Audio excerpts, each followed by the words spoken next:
Die Welt der Luxushotels ist zwar teuer, aber auch abenteuerreich und spannend. In diesem Format teste ich die besten Hotels weltweit. Am Ende wird jedes Hotel von mir bewertet und ins Ranking mit aufgenommen. Heute das Waldorf Astoria Qiantan, das neueste Waldorf Astoria der Welt in Shanghai. Und damit, Leute, einen wunderschönen guten Tag aus China. Ich bin gerade erwacht, gestern Abend angekommen. Heute ist mein erster richtiger Tag in China. Geschlafen habe ich da im Waldorf Astoria, dem neuesten Waldorf Astoria der Welt. Das schauen wir uns jetzt gleich an. Und wir erleben zwei geile Get Your Guide Experiences hier in Shanghai.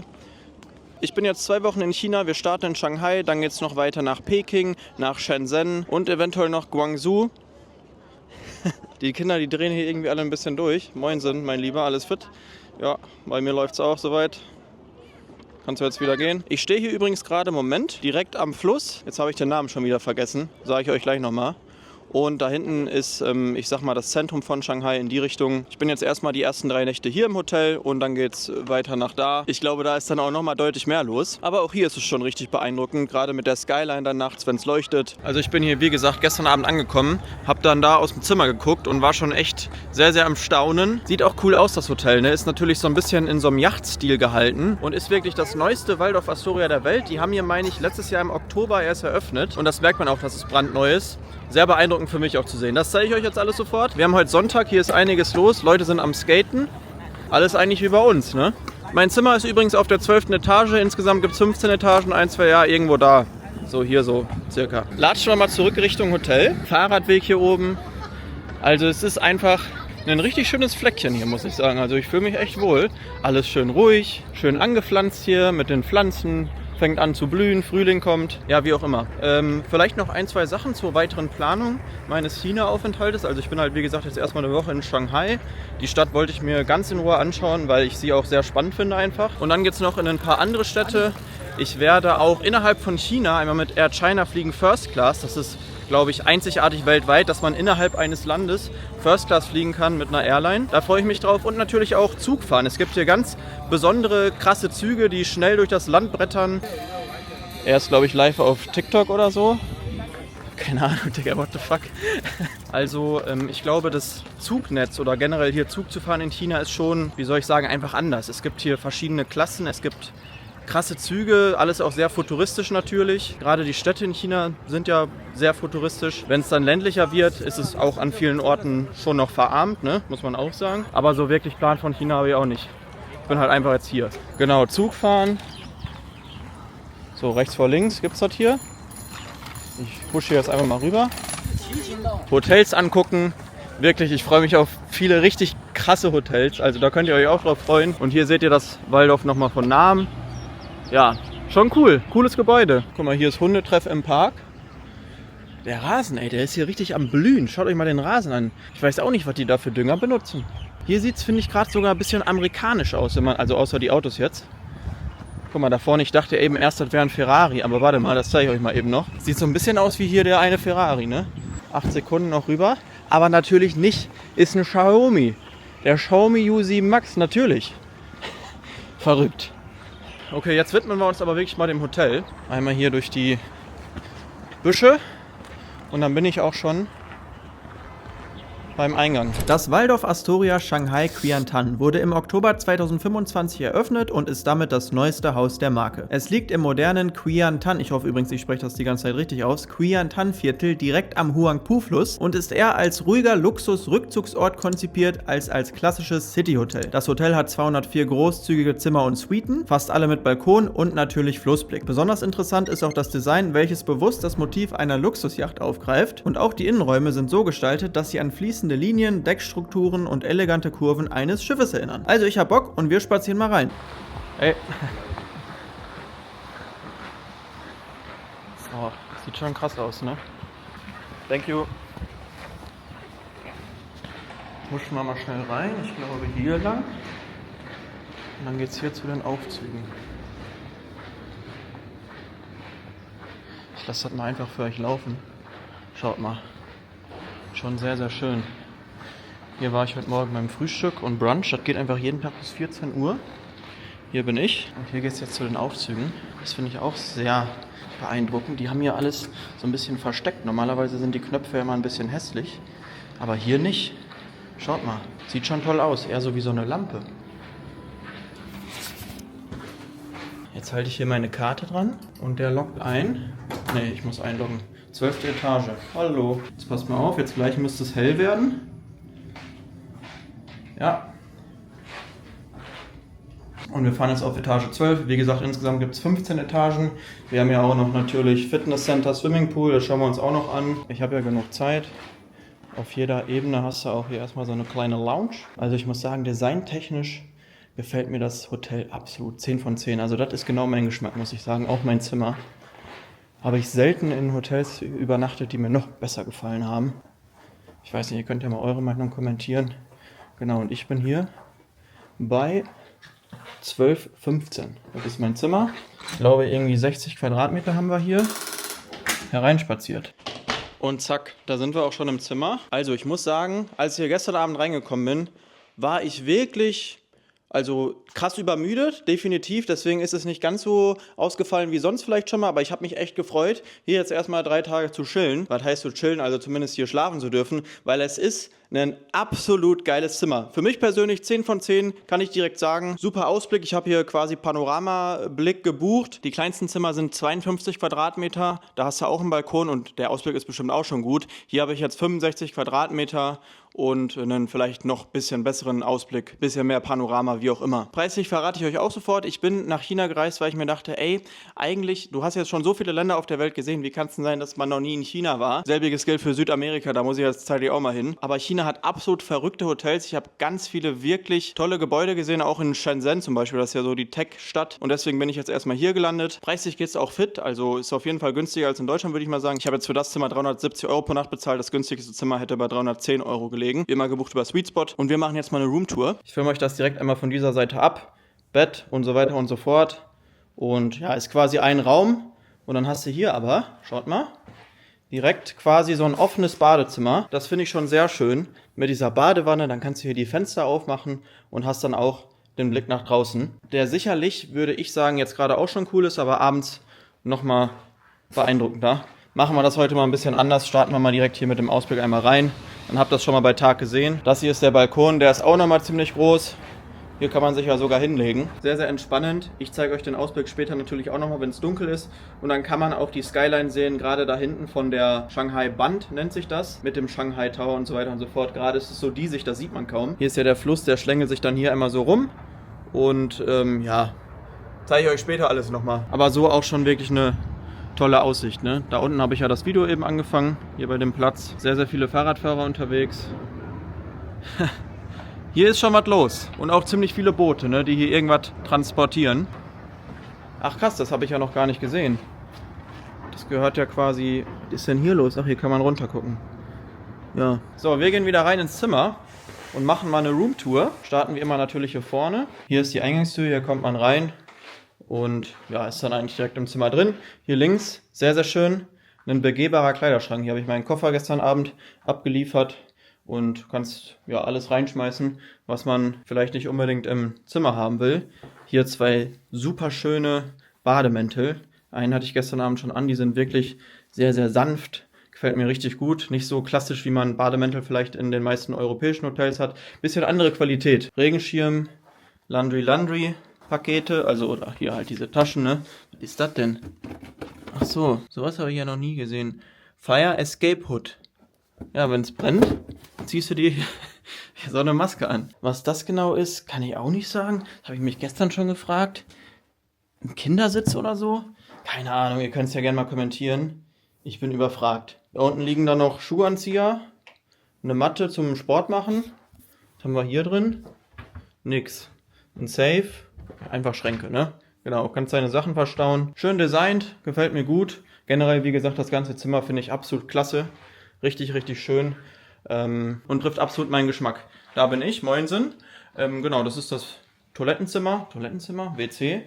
Hier mit chinesischer Funktion. Hallo, ich bin da. Naja, genau, jetzt geht's auf und hier kannst du dann, ne, das kennen wir ja schon, alles Mögliche machen, worauf du so Bock hast, was dir Spaß macht. Ja, genau. Und wieder runter, bitte. Wir haben hier ein 210 cm breites King-Size-Bett. Ich muss sagen, ich habe ja heute Nacht schon geschlafen. Das Bett sieht ziemlich weich aus, ist aber sogar ein bisschen hart. Also ich habe gut geschlafen, keine Frage. Aber ich hatte schon oft Betten, wo man sich so reinlegt. Das wäre jetzt vielleicht wirklich das erste Mal, wo ich sage, warte mal, wir machen mal kurz nochmal hier einmal einen Fake-Bett-Check. Schuhe aus, ich lege mich einmal drauf. Zack. Ja, wobei... Ja, also es ist schon gut, ein gutes Bett, aber es ist nicht so richtig 5-Sterne-like. Du sinkst so rein und denkst dir so, boah, du schläfst wie im Himmel. Vielleicht sind die Betten in China einfach ein bisschen anders, aber oder eventuell auch Gewöhnungssache, trotzdem ein schönes Bett. Was ich nicht bekommen habe, war irgendwie vielleicht so ein Snack als Begrüßung oder eine Flasche Wein oder so, wobei ich jetzt brauche ich eh nicht, aber manche Hotels machen es ja. Oder Macarons, also das Einzige, was hier gestern Abend stand, war dieser Obstteller mit einem Apfel. Die ist aber irgendwie, schaut mal wie. Ja, keine Ahnung. Vielleicht sind die in China so. Ist das auch ein Apfel? Ziemlich großer Apfel. Ja, aber gut. Und hier haben wir dann noch ein paar Magazine. Gestern Abend, bevor ich schlafen gegangen bin, habe ich schnell Roomservice gemacht, habe mir hier was aufs Zimmer bestellt, kannst du alles über den Fernseher quasi bestellen, also hast das ganze Menü auf dem Fernseher und rufst dann an. Das ging super, Essen war auch lecker. Ich meine, die haben hier 3 Restaurants, so Fine Dining mäßig, da gehen wir auf jeden Fall auch mal hin später oder morgen, je nachdem, um auch mal im Restaurant zu essen. Was ich sagen muss, als ich gestern eingecheckt bin, das war schon alles gut und so, aber irgendwie war die Rezeption unterbesetzt, also da stand eine Frau, ich war zwar zum Glück der Erste, aber hinter mir kamen dann noch 5 andere Leute und ja, wenn man dann so lange warten muss, es war jetzt nicht so dieses Top-Niveau, was man vielleicht schon mal hatte, dass man dann auch noch zum Zimmer begleitet wird und was ich gar nicht brauche, aber viele bieten das ja an, um einem alles zu zeigen. Das war hier eher so ein schnell, ja, ich muss das jetzt hier irgendwie alles alleine regeln Ding, was ich gar nicht so verstanden habe, weil am Eingang, vorm Eingang, da standen überall ganz viele Mitarbeiter. Keine Ahnung, aber ich bin schnell aufs Zimmer gekommen, Fernseher auf jeden Fall groß genug. Hier hast du dann noch eine Lampe, Telefon, was zum Schreiben, genau. Die Minibar befindet sich da. Ist so ein bisschen, also ich weiß gar nicht, ob ich die so schon mal in einem Waldorf-Hotel gesehen habe. Zumindest bin ich mir sicher, dass Mandarin Oriental Hotels so eine ähnliche Minibar teilweise haben. Oder auch Raffles Hotels. Hier Kaffeemaschine, kannst hier einen Käffchen zapfen. Ein paar Spirituosen hier oben. Ja, ach so, das hier sind Untersetzer. Und hier haben wir auch direkt die Price-List. Jetzt bin ich mal gespannt für einen Cola Zero Index. Eine Cola kostet 28 CNY. Wie heißt die Währung eigentlich? Was sind 28 CNY in Euro? 28 chinesische Yuan entsprechen aktuell ungefähr 3,50 Euro. Ja, also Preise in China, auch Taxifahren, ist verhältnismäßig echt günstig. Ich habe auch gehört, shoppen sollte man hier, weil das alles deutlich günstiger ist als bei uns zu Hause. Werde ich auf jeden Fall mal machen, denke ich. Ein paar neue Sneaker oder so. Gestern Abend mein Burger, der hat 30 Euro gekostet, umgerechnet. Das fand ich eigentlich schon recht teuer dann doch, aber gut. Hier unten haben wir dann auch noch Minibar oder die Hauptminibar. Kann man so aufschieben. Hier hast du dann Asahi-Bier, sehr lecker. Ein Bierchen könnte ich mir heute mal genehmigen, vielleicht heute Abend. Eine Cola, Wasser. Ja, hier auch noch ein paar Snacks. Genau, schon ganz nett. Gefällt mir. Das Highlight, würde ich sogar fast sagen, ist das Badezimmer für mich. Klar, ihr habt es jetzt schon einmal so gesehen, aber passt mal auf, auch die Dusche, absolut crazy. Hier haben wir 2 schöne Spiegel. Erstmal gefällt mir das Licht auch ganz gut. Wobei... 1, 2, Waschbecken Nummer 1 und Waschbecken Nummer 2. Hier 4 kleine Tücher. Hier haben wir irgendwo, glaube ich, einen Föhn drin. Ne, warte mal, wo war das? Ach so, hier auf der Seite, genau, hier oben ist der Föhn drin. Und hier haben wir dann die Amenities, auch sehr nett, wirklich alles, was man braucht. Sogar eine Mundspülung haben sie hier. Showercap, Shaving Kit, Handtücher. Eine Matte für vor die Dusche. Dann könnte das hier auch nochmal von der Seite aussehen. Also wenn man sich dann hier in die Badewanne setzt, hat man einen tollen Ausblick, wenn jetzt der Tisch da nicht stehen würde, auf Shanghai. Achso, und die Panoramazimmer, die sind weiter oben. Also das Hotel beginnt, glaube ich, mit dem Zimmer schon ab Etage 4 oder 3 und dann hast du halt Bäume vor dem Balkon, dann siehst du nicht so gut. Jetzt hier auf der 12. Etage hat man freien Blick, das ist natürlich ganz nett. Genau, und dann schaut mal hier, also die Dusche, ich habe gestern Abend hier schon geduscht, nach meiner 30-Stunden-Reise über Taiwan bis hier nach China. Schaut mal, wie hoch die ist. Ja. Und auch mit dem Marmor hier dran. Komm, ich mache euch das mal einmal an. Passt mal auf. Achso, hier haben wir die Shampoos von Aesop. Ich glaube, die sind in Deutschland in Waldorf Hotels oder generell in Europa. Ist das eine andere Marke? Ach so, hier ist ja sogar ein Spiegel. Ein Spiegel in der Dusche. Ja, gut. Hier klickt man drauf, dann geht das an. Wow. Und das sprüht so ein bisschen. Das ist ganz interessant. Also, es ist nicht so ein doller Strahl, sondern du stehst wirklich wie im Regen. Hatte ich so noch nie, aber sehr, sehr geil. Ich glaube tatsächlich, das war's dann sogar schon. Das Hotel geht nach hinten hin raus auch noch mit so einem kleinen Garten, glaube ich. Das schauen wir uns alles noch an, auch die Restaurants. Aber von meinem Zimmer her war's das. Also wie gesagt, ich bin mal gespannt auf eure Meinung dazu, aber mir gefällt es richtig, richtig gut. Ist definitiv mit Abstand das beste Zimmer, was ich je in einem Waldorf Astoria Hotel hatte. Und sicherlich auch Top 5 von allen Hotels, wo ich jemals war. Ist ja auch brandneu, das neueste Waldorf der Welt. Und was auch besonders ist, Shanghai ist eine von 3 Städten, meine ich, weltweit, die 2 Waldorf Astoria Hotels haben. Es gibt auch noch eins dann dort weiter, wo die Skyline auch ist, so richtig im Zentrum. Das ist dann, glaube ich, noch ein bisschen höher. Aber ich habe mich einfach mal für das entschieden, einfach weil ich es spannend finde. So Leute, schaut mal hier, ich bin im Gym. Das ist mal ein geiles Gym, also ich bin sehr zufrieden, bin auch gleich schon fertig. Eben waren hier sogar 5 Leute, deswegen filme ich das jetzt erstmal eben ab. Wir haben hier super Laufbänder, wirklich alles vom Feinsten, wobei ich die Marke gar nicht kenne. Precor, sagt mir nichts, weiß ich nicht, vielleicht bin ich auch lost, aber oder chinesische Marke. Man kann hier super rausgucken, eben war es noch hell, jetzt ist es dunkel geworden. Ist der gleiche Blick, den ich auch habe von mir aus dem Zimmer. Ein Kollege trainiert da noch, Geräte alle top. Kann man eigentlich alles machen, außer Beine. Und wenn man da rausgeht, geht es links auch zum Pool. Da gehe ich dann morgen ein bisschen planschen und auch Sauna und so haben sie natürlich auch. Aber ich habe es zwar nicht anders erwartet, muss ich sagen. Wenn das Hotel schon so neu ist, kann man auch ein geiles Gym erwarten, vor allem hier in China. Super schön, mit dem Wasser hier im Kühlschrank, sogar so Erfrischungshandtücher. Ja, das ist schon vom Feinsten. Ich mache jetzt eben fertig und dann geht es noch ein bisschen laufen. Muss ich heute auch noch machen. Genau, auch hier das Foyer vom Spa. Da links geht es zum Swimmingpool. Und hier auch die Details, schaut mal. Hier fordert man den Aufzug an. Ist das nicht schön? Da ist er schon.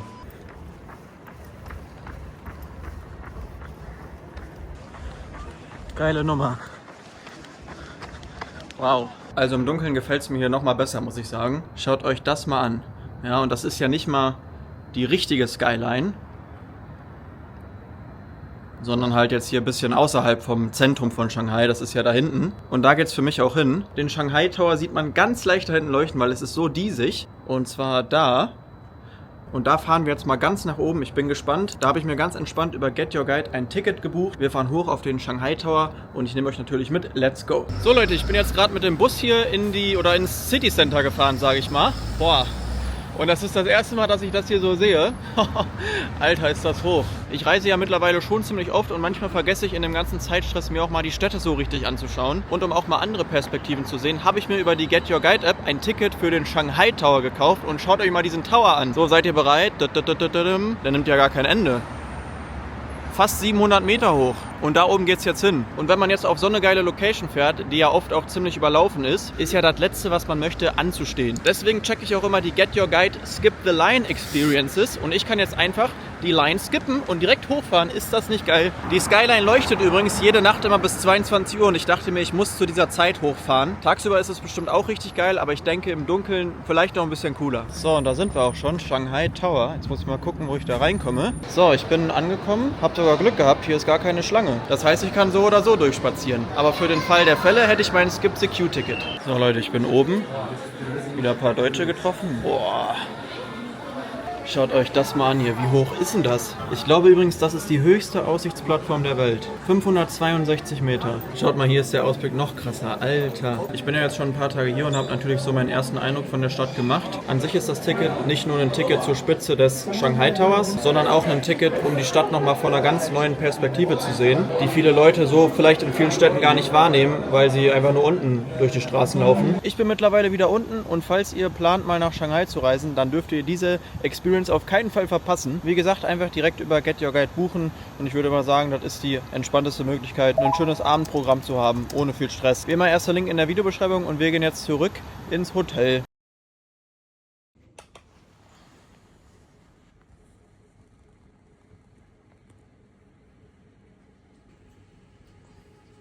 Und damit, Leute, einen wunderschönen guten Morgen. Sonne scheint heute mal in Shanghai. Also mein Schlafrhythmus ist noch nicht so gut. So Leute, auf geht's zum Frühstück. Boah, also eigentlich habe ich nie Probleme, wenn ich in diese Richtung fliege mit Jetlag, aber ich bin noch gar nicht hier im Rhythmus. Ich habe auch nicht so gut geschlafen leider. Ich sehe auch irgendwie ein bisschen mitgenommen aus. Naja, wobei es geht. Machen wir das Beste raus. So Leute, angekommen beim Frühstück. Ich habe hier einen schönen Fensterplatz. Krasser Service. Ich hatte gestern Morgen hier schon einen Cappuccino mit Hafermilch. Den trinke ich halt immer morgen. Und hier war jetzt jemand anderes, der mich zum Tisch begleitet hat. Und der wusste sogar, dass ich den mit Hafermilch trinke. Hä? Also speichern die das vielleicht auf der Zimmerkarte ab, dass das dann da direkt steht? Verrückt. Das ist mal Service. Vor mir steht hier das Menü. Gestern habe ich das Avocado-Toast da oben gegessen. Gibt auch noch einige andere leckere Varianten. Mal gucken, was ich heute nehme. Und so sieht es hier aus. Auf jeden Fall sehr, sehr schön. Auch nicht viel los. Schaut mal, es gibt natürlich auch chinesisches Frühstück. Ja, da kenne ich mich ja gar nicht mit aus. Könnte man ja auch mal probieren, ne? Aber keine Experimente eigentlich. Ich glaube auch, ich mag das nicht. Einiges an Buffet gibt es natürlich auch. Schaut mal hier, super Gebäck. Wow, das sieht schon schön aus, ne? Die habe ich gestern schon probiert, super lecker. Cinnamon Sugar Donut, Pain au Chocolat. Richtig tolle Backkunst hier am Morgen. Croissant, ja, oui, oui. Und hier hinten geht es auch noch weiter. O-Saft, paar Säfte. Hier hast du dann chinesische Spezialitäten, glaube ich. Also nee, das ist ja Salat. Ist eigentlich ziemlich westlich geprägt, ne? Hier unten Joghurt, Müsli. Ja. So Leute, schaut mal hier, das ist mein Cappuccino. Ein bisschen Joghurt und hier, das ist die chinesische Spezialität, habe ich jetzt einfach mal bestellt. Und da haben wir dann noch andere Leckereien. Gleich kommt noch ein French Toast. Das sieht auch lecker aus. Ich bin jetzt echt mal auf die Nudeln hier gespannt. Wir sind ja einfach nur Nudeln. Nudeln zum Frühstück. Warum nicht? Okay, ungesund geht's weiter. Mein French Toast ist da. Schaut mal, wie schön das aussieht. Ein Traum, Leute. Also das ist mein Frühstück hier. Ich finde es super. Das hier ist übrigens die Aussicht. Ja, Wetter ist irgendwie jetzt doch schlechter geworden. Wobei, schade, dass man nicht weiter oben frühstücken kann, ne? Das wäre natürlich noch besser. So lecker. Traumhaft. Ich werde dick hier noch in China. So Leute, ich bin schon wieder beim Sport. Das ist der letzte Tag hier im Hotel. Was wir noch nicht ausgecheckt haben, ist die Sauna und auch den Pool. Und das machen wir jetzt. Also jetzt erstmal in eine Sauna und dann in den Pool. Geiles Oberteil, oder? Hier aus Thailand. Okay Leute, Sport für heute durch. Jetzt bin ich hier im Saunabereich bzw. Umkleide für den Pool und hier ist aber auch die Sauna drin. Wir schauen uns den Laden mal an. Sieht schön aus. Auf jeden Fall, gefällt mir auch sehr, sehr gut. Keine Frage, alles Picobello neu und Picobello sauber. Auch soweit, wobei das Fitnessstudio ist noch sauberer. Im Fitnessstudio ist die ganze Zeit jemand, der da sauber macht und auch alles wieder aufräumt. Also ich bringe meine Gewichte schon selber weg, aber falls das jemand vergisst, da ist schon alles tippitoppi. Ja, aber hier ist auch super, ne? Genau, hier ist die Sauna. Ja, gibt eine Sauna, aber besser als keine, ne? Und hier vorne geht es dann, glaube ich, zum Pool weiter. Ich musste mir nämlich gerade schon eine Badekappe kaufen. Ich habe mich jetzt gerade gefragt, geht man hier nackt rein? Also ich bin jetzt zwar gerade alleine, aber ja, eigentlich ja, also Internet sagt eigentlich nicht. So Leute, fertig mit Sauna. In der Sauna läuft einfach so fast Techno-Musik. Habe ich gar nicht verstanden, weil das ist ja eigentlich so ein bisschen zum Entspannen. Weiß nicht, vielleicht ist das in China normal. So, der Bademeister geht jetzt schwimmen. Sieht lustig aus, ne? Sowas hatte ich ja in Japan auch schon mal auf. Das ist auch hier jetzt Pflicht, ne?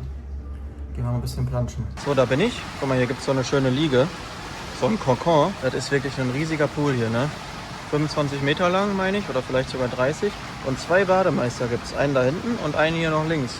Ich glaube es nicht. Und man hat natürlich auch schöne Aussicht. Ich werde mein Handy jetzt nicht damit reinnehmen, weil das gehört sich auch nicht, finde ich. Ihr habt das jetzt einmal gesehen und ich gehe jetzt mal eine Bahn ziehen oder auch mehrere. Schaut mal Leute, hier hinten ist sogar noch ein Whirlpool. Da war ich gerade noch drin.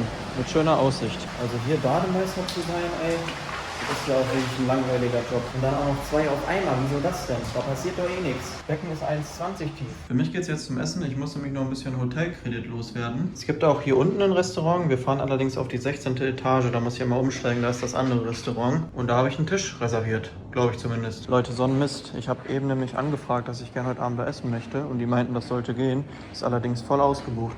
Jetzt gehen wir hier ins andere Restaurant. Schade, Schokolade. Sieht doch auch gut aus. Mal gucken, was wir hier kriegen. So, jetzt bin ich hier der einzige Gast im westlichen Restaurant, sage ich mal. Also hier gibt es Burger und Pasta und so weiter und so fort. Muss ich jetzt, glaube ich, nicht so viel drauf eingehen. Ich ärgere mich ein bisschen über mich selber, weil ich wusste gestern eigentlich schon, dass ich heute Abend gerne da essen gehen würde. Aber ich habe heute Nachmittag erst gefragt, ob das geht und die meinten, ja, sollte gehen. Ich habe auch niemals damit gerechnet, dass das voll ausgebucht ist, weil so viel ist hier auch nicht los. Aber anscheinend kommen viele von außerhalb gerade in dieses Restaurant und es ist den ganzen Abend über jetzt ausgebucht. Bisschen blöd. Ich habe mir hier jetzt einen Wagyu-Burger bestellt. Den zeige ich euch gleich einmal. Aber gut, ich bin ja noch in weiteren tollen chinesischen Hotels. Da werde ich sicherlich auch noch öfter dann chinesisch essen. Muss ich morgen früh wieder auf die Nudeln zurückgreifen. Aber schön aussehen tut's hier, ne? Hier läuft ungefähr die gleiche Musik wie in der Sauna. Bisschen dunkel hier in der Ecke, aber eigentlich, also ist eher eine Bar, ne? Aber schon eine ganz coole Bar. Wir haben jetzt 2 Mini-Beef-Sliders oder Cheeseburger. Sieht doch ganz lecker aus. Und dazu hier ein paar Trüffelfries. Guten Appetit. Oh Leute, damit hätte ich jetzt gar nicht gerechnet. Diese Burger, Alter, das ist ja überragend. So lecker. Ich bin ja Burgerliebhaber. So muss ein Burger sein. So ein kleiner Mini mit schönem Brioche-Bun.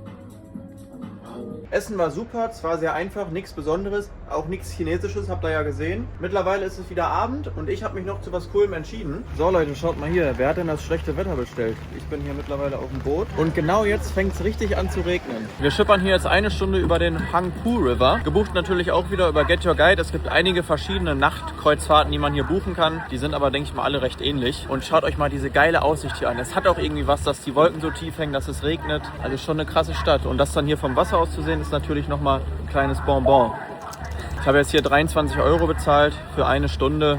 Ja, ist okay, würde ich mal sagen, ne? Was geht, Leute? Ich bin mittlerweile schon ein bisschen weiter, genauer gesagt in Peking. Und wir machen mal schnell noch die Bewertung vom Waldorf Astoria in Shanghai. Und das wird auf jeden Fall gut. Zimmer absolute 10 von 10. Ihr habt es, glaube ich, gemerkt, mir hat es sehr gut gefallen. Und ich glaube, da gibt es auch wenig Leute, die sagen, das Zimmer ist doof. Also absolute Endstufe, oder? Mich hätte auch echt interessiert, wie noch größere Zimmer da dann aussehen, aber der Einblick blieb mir leider verwehrt. War anscheinend doch ziemlich ausgebucht. Service auch rundum top eigentlich, bis auf das an der Rezeption, das habe ich nicht ganz verstanden. Da standen halt immer nur, also eigentlich nur eine Person und manchmal ist das dann einfach zu wenig. Und das ist halt einfach so in China, die Englisch-Skills sind jetzt auch in der Hotellerie gar nicht mal so stark. Also längst nicht jeder, der im Hotel arbeitet, versteht auch Englisch. Was ich auf Waldorf Astoria Niveau dann eigentlich schon sogar auch in China erwarte. Aber gut, es ist wie es ist. Essen 10 von 10. Super Frühstück, richtig lecker. Auch alles andere, was ich gegessen habe, war immer richtig, richtig gut. Also ich hatte selten ein Hotel, wo alles so gut geschmeckt hat. Und das Frühstück war ein absoluter Traum. Aber auch im Hotel, wo ich jetzt nach dem Waldorf jetzt gerade von wegkomme, war auch super das Frühstück. Also da könnt ihr euch auch drauf freuen. Das wird ein super Hotel. Auch wahrscheinlich noch ein bisschen spektakulärer. Abenteuererlebnis auch ziemlich gut, ist halt alles super neu. Wo werden neue Maßstäbe gesetzt? Gerade für mich schon cool, da mal gewesen zu sein. Aber man muss auf jeden Fall sagen, also in der Region ist nicht viel, eigentlich gar nichts. Also man muss jeden Abend dann, wenn man was machen will, schon ins Zentrum fahren und da bist du schon mindestens 20 Minuten unterwegs, je nach Verkehr. Aber gut, ist halt ein Luxushotel an einem ruhigeren Ort von Shanghai. Preis-Leistung, da kann man auch nichts sagen. Also für das Geld, was ich bezahlt habe, auf dem Level abzuliefern, gut, China ist halt auch nicht so teuer. Aber ja, ich komme auf 9,2 von 10 Punkten und das Waldorf landet ganz weit oben im Hotel-Ranking, ne? Waldorf Astoria Qiantan. Qiantan, ich weiß immer noch nicht, wie man es richtig ausspricht. Ich bin hundemüde, ihr seht hier das Hotel-Ranking. Ich hoffe, das Video hat euch gefallen. Es kommen noch einige weitere Videos aus China. Checkt auf jeden Fall Get Your Guide ab für eure Reisen, wenn ihr irgendwo seid. Super App, danke fürs Unterstützen des Videos und wir sehen uns in ein paar Tagen wieder. Haut rein, ciao!